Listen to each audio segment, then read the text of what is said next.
Good afternoon, and literally just afternoon.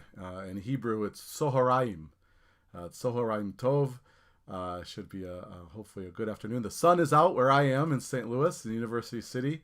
A little bit of a chance of rain, I think, in the late afternoon, but it looks to be a beautiful day, although you did not come here for a weather forecast, I'm assuming. So, welcome to my now twice weekly series during the quarantine that I'm calling From the Left Wing. Again, left wing in this case, not meaning politically, but left wing on a religious spectrum that goes from right to left or left to right. And of course, like any spectrum, everywhere in between. And so this is, well, not based on, it's actually, I'm reading from, in this series, essays I wrote for a column that ran for a couple of years, 2 or 3 years, in the Jewish Federation of St. Louis's website. They invited a number of rabbis from different denominations and different perspectives to write a column. I think it was a monthly column, and hadn't thought about it for a long time. It was 10 years ago. But as we were all sheltering in place, or as I like to call it, hopefully sheltering in peace as well, to try to flatten the curve and save lives, it was just one of the ideas that came to me, that I went back through those essays and read them, and by and large, they still stood the test of time for me, at least the way I think about religion and issues regarding religious issues in Judaism. So I thought I would read them. Now that we have, I certainly 10 years ago never would have been able, even if we had this technology, which we probably did in a more rudimentary way, I never would have been able to figure it out. But now I'm kind of getting up to speed, as I say, being pushed into the 21st century by this crisis. I'm reading them, and they're being streamed live, and also they'll be on a video on the Central Reformed Congregation's various platforms, Facebook group, CRC's Facebook page, and the online Oneg Facebook group, and CRC's website, and CRC's YouTube channel. So anyway, you might be watching live, or you might be watching Memorex, as my generation would say, a recorded version. But either way, I'm glad that you're taking some time out of your day to share with me, and so I could share with you. I've been starting, and I think it's worthwhile, because I would imagine there's going to always be some people that are coming to this new. I'm going to just go through sort of my formulation of left and right when it comes to religion and religious traditions. Something I wrote up and just feel like it might be helpful. And of course, always knowing that I'm talking about the two sort of opposite ends of the spectrum, and that most of us, fall in between. Obviously, I called it From the Left Wing. I certainly place myself closest to the left end of the spectrum when it comes to my practice and philosophy of Judaism, and religion and spirituality in general.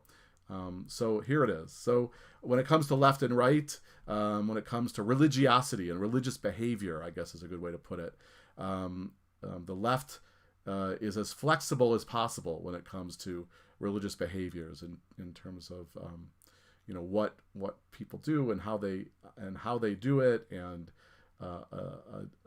foregoing some traditions and maybe inventing others as new, and claiming old ones as their own. Flexible. On the right, in terms of religious behavior, it's as traditional as possible, sticking as close as possible to practices that have been around for a very, very, very long time, without much, if at all, modernization or adaptation or change even. And that leads to the second category, change. I guess it flows naturally from the first, that on the left, religiously, people and congregations are more open to change, whereas on the right, there's more of an objection to change. And the further right you go, there's more and more of an objection to change. when it comes to interfaith dialogue and attitudes towards other traditions and their teachings. On the left, there's an openness, a great deal of openness, actually, the further left you go, to dialogue and programs with adherents of other traditions, and those folks on the left and communities on the left are mostly open to the idea that other traditions, other religious traditions, contain teachings and truths of value. And on the right, there's a much more guarded attitude towards dialogue and programs with adherents of other traditions. And when it comes to articulating that other religious traditions might have teachings of value and religious truths, the more right you go, the more closed those people and communities are to that notion. When it comes to who is able to join or convert or be part of in different ways your religious community, on the left,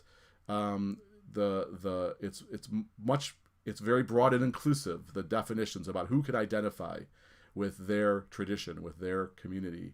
And on the right, as you go further right, it's much more rigid and exclusive in terms of the definitions around who can identify with that tradition. And so that is sort of a good framework, and I'm gonna we've done essays already since we started. I think this is number 4 about Jewish universalism, and there was something in the world of Passover that I'm not totally recollecting right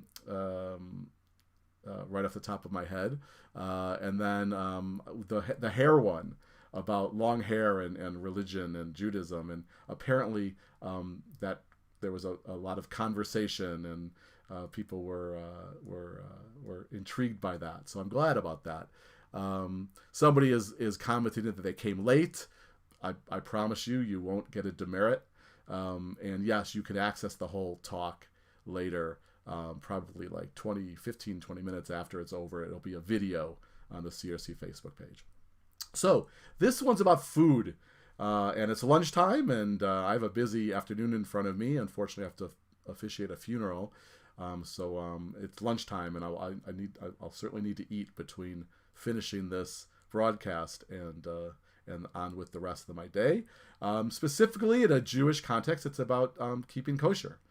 And certainly I would imagine a lot of people would know this, that when it comes to the Jewish spectrum, left and right, pretty much as you go further left, there are plenty of people that are Jewish that don't observe being kosher at all, or they might kind of flex the rules of kashrut and adapt them, pick and choose the parts of keeping kosher, the Jewish dietary code, that is meaningful to them. There's even a movement I can maybe mention after I read called eco-kosher, which is applying the principles of eating kosher with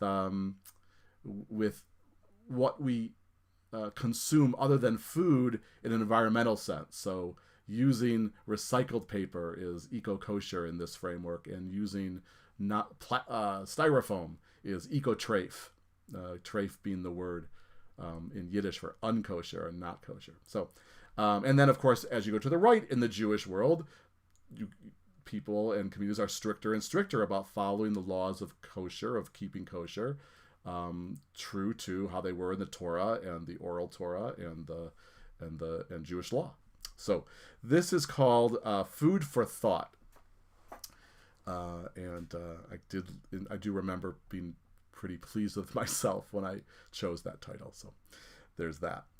And so here it is, Food for Thought, my essay from the left wing. And you'll notice above me is a heading. To my left, there's the left-wing logo. To the right, there's the CRC logo.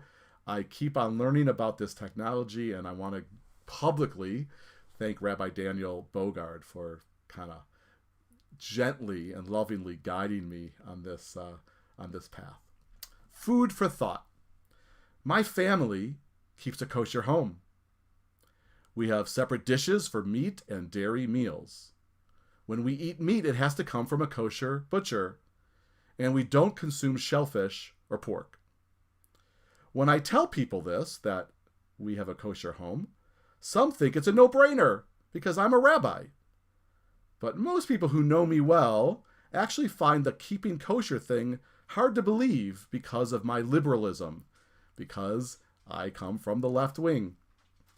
The second group, who is curious about the fact that we have a kosher home, they actually are the ones that know most what they are talking about. I've always been much more passionate about the ethical and spiritual aspects of religion and Judaism than the ritual side. Moreover, as a Reform rabbi, I am part of a movement that has sometimes been downright hostile to kosher diets, starting with the famous treif banquet, or treifa banquet as it was known. It was a shrimp dinner put on by a Reform institution in the late 1800s, the 19th century. And it wasn't an accident, right? They were trying to make a point. Not long after the treif banquet, this statement that I'm about to read appeared on behalf of the preeminent Reform rabbis of the day. So this is, again, late 19th century. This is what they said. We hold that all such Mosaic and rabbinical laws as regulate diet, priestly purity, and dress originated in ages and under the influence of ideas altogether foreign to our present mental and spiritual state. They fail to impress the modern Jew with the spirit of priestly holiness. Their observance in our days is apt rather to obstruct than to further modern spiritual elevation. Okay, so that was the Reform rabbis in the 19th century. Again, this is parenthetically, rabbinical and Mosaic, meaning Torah laws that regulate, and I'm going to emphasize diet, because that means the laws of kosher. Those, they say, are foreign to our present mental and spiritual state. Back to the essay. And so the truth is that our kosher status, my family and I, is due not to me, but to my wife, Amy. Not at all because of me, the rabbi in the family. Amy's family, growing up, kept kosher, and she continues the Jewish dietary practices that her family started when she was a child. Amy and I have made some important decisions to do this in a way that is consistent with what we consider our progressive values. We would never want this observance to separate us from any of our diverse group of friends, and so we will eat a meal from anybody's kitchen, at any table, and simply make our own food choices. In addition, our kids know that they are not at all limited to a kosher diet outside of our home. They have plenty of time to decide how or if at all they are going to integrate our practice of kashrut into their lives once they are on a more independent path. And now they're both adults, young adults. Finally, we certainly do not think and would never claim that keeping kosher in the way we do is better than any other practice or non-practice. It is just our way. Still in all, I believe that keeping kosher has been a positive choice for our family. At our house, when the kids ask what plates we are using, or if they can have butter at the meal, they are clicking into Jewish consciousness in an area that has nothing to do with religious school or synagogue. Therefore, on an almost daily basis, they are automatically reminded of their religion, our family's primary vehicle for reaching toward our most loving, courageous, and humane selves. In addition, the rules around keeping kosher tend to limit meat consumption, helping to make our diets better for our health and for the environment. In short, kosher by itself really has nothing to do with trying to be better people. But it has been for us one of the means to that all-important end. Even the aforementioned reform movement of the treifa banquet has had a change in attitude toward these issues. While still squarely in favor of every individual and every family making their own informed choices around Jewish rituals, there is a new perspective around using the paradigm of kosher practice to teach people to make conscious and ethical decisions around everything we consume. I share our story, our family story, with humility, as I believe that we should all try and do more sharing of these parts of our lives, the parts that bring us inspiration, meaning, and purpose. The knowledge of the many ways, ancient and contemporary, conventional and innovative, edible or not, individuals, families, and communities are attempting to live with integrity. Those sharings should bring inspiration and renewed hope for all. So that's my essay. I guess it probably deserves a PS because that was 10 years ago. So I did, when writing that essay, I think I was pretty much keeping kosher along with Amy. In other words, not just in the house, but the way we keep kosher out of the house is that we would go to restaurants, even if they were non-kosher restaurants. There aren't hardly at all kosher restaurants in St. Louis, and we'd like to eat out when we can, and with friends, Jewish and non-Jewish, mostly people that don't keep kosher. But we would order vegetarian so that it kind of sidesteps the food issue of kosher, not the plates and utensils. But that was our decision, that we would eat just vegetarian. Even though we eat some meat, it didn't come from that meat at the restaurant. Obviously, doesn't come from isn't slaughtered in a kosher way. But the kids, we never limited them. They could and did and do order anything they want from restaurants, meat, treif. That was our way. Flash forward 10 years, and I would say that I've changed more than anyone else, which is that I have stopped keeping kosher out of the house. Amy has been consistent the whole way. But I, for various reasons, some of them practical and some of them, I guess, theological, my being a left-wing rabbi kind of started to chafe against that.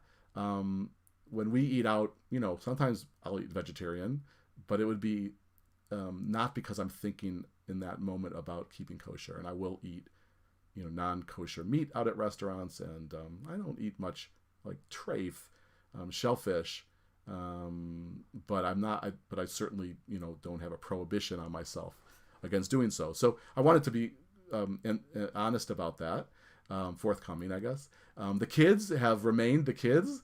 Neither of them right now, and maybe never, keep kosher. When they're in our house, and we have one of our children that's living at our house and one that is nearby and comes over often, they respect the kashrut of the home, obviously, and we'll eat kosher here. I want to say a note on this broadcast, though, about my wife, Amy. I'm not sure that she'll watch this, but she knows how I feel. That Amy has really lived this choice of hers with incredible integrity. She has kept kosher, except for a very small period when she was in college.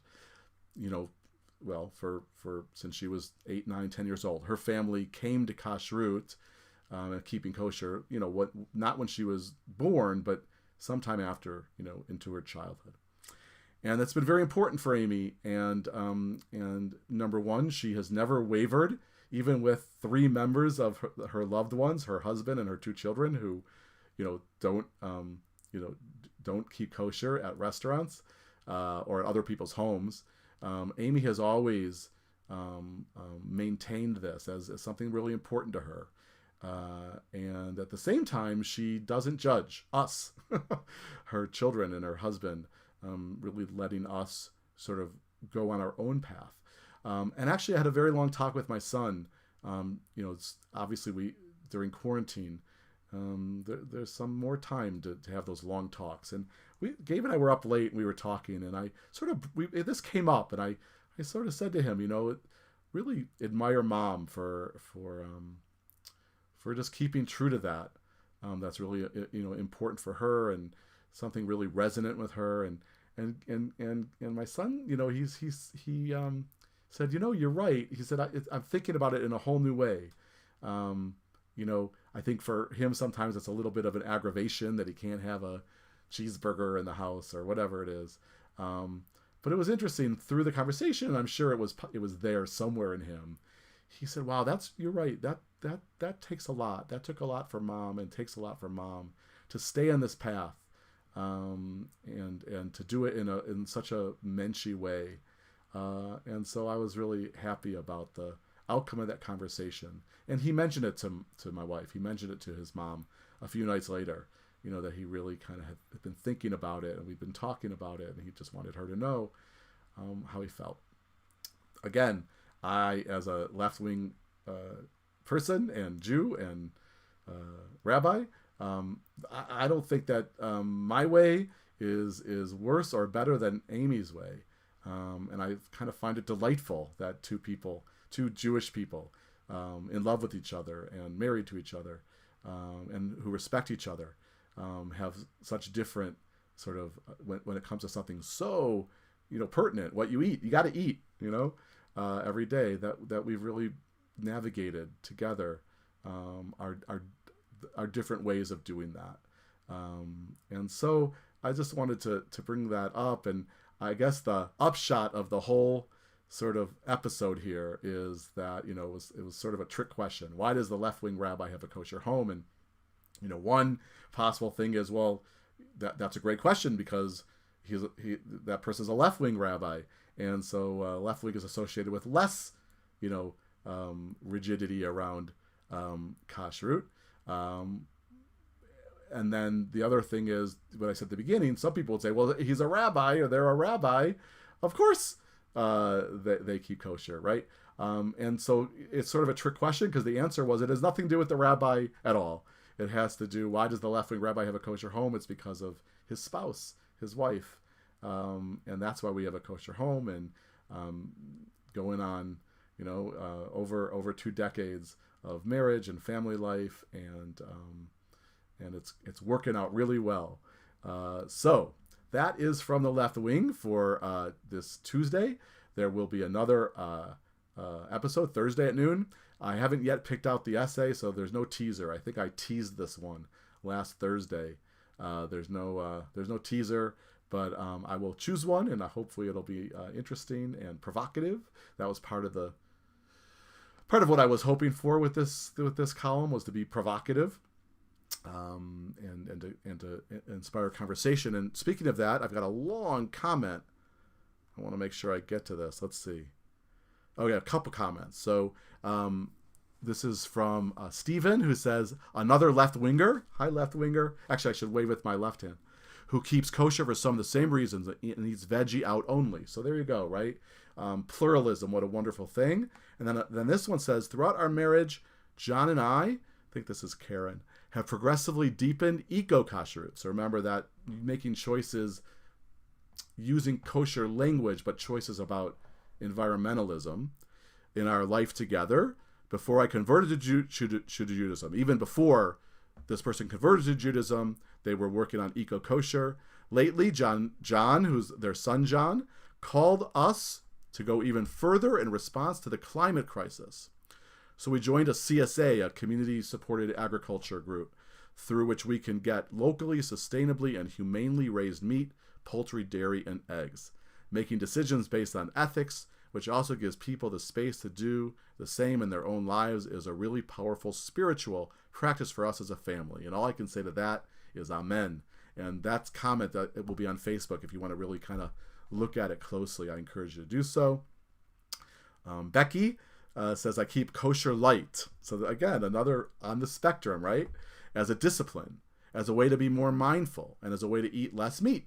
I don't eat pork or shellfish or meat together with milk. I look for the OU, the insignias, that a product is kosher according to the mostly Orthodox rabbis, although it's a hechsher.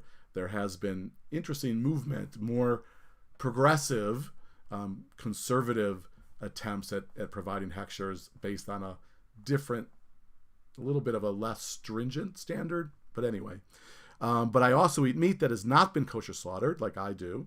I have a plan to finish up the food in my freezer, then switch to buy meat from Grow and Behold, which is not only kosher, but eco-kosher as well. And because it is pricey, bonus, right? Eating even less meat, right? Okay, great. So thank you. Somebody was enjoying the fact that I share, some of my family's practice, and I'm glad to do so. Whether they're glad or not, I'll have to ask them, but I think they mostly are. They're kind of used to it, and I try to be, again, respectful of our privacy in the ways that I can. So, hey, I got one more announcement. Well, I'll wait for that. There's something coming on Friday for the people that are watching this. That is not a video, but I watch my Facebook page and CRC's Facebook page. There's something really, might be really exciting and interesting coming on Friday, sort of in this universe, myself and CRC. So there's a teaser for you. But in the meantime, Thursday at noon, maybe you'll see if there's more bells and whistles. You know, I've been talking to Rabbi Daniel, if there's more bells and whistles on the screen. But in the meantime, thank you. Stay well. Keep being kind. This is the Torah portion of love your neighbor, right? So you have to love each other, and especially now when we're having to avoid each other. It doesn't have to be a contradiction. It's not easy, but I feel so strongly that we got to figure out ways to be kind and loving, even with social distancing, or maybe especially with social distancing. So stay kind and loving, and stay well. And keeping you and your families and the whole world in my thoughts and my prayers. And hope to see many of you Thursday at noon and beyond. So I'm gonna stop. It's really been I'm so glad we're doing this. I'm so glad I'm doing this, and feels good to put these thoughts back out into the public realm, and hopefully you're getting something out of it too. And so Kol Tuv, all should be well, and until we meet again,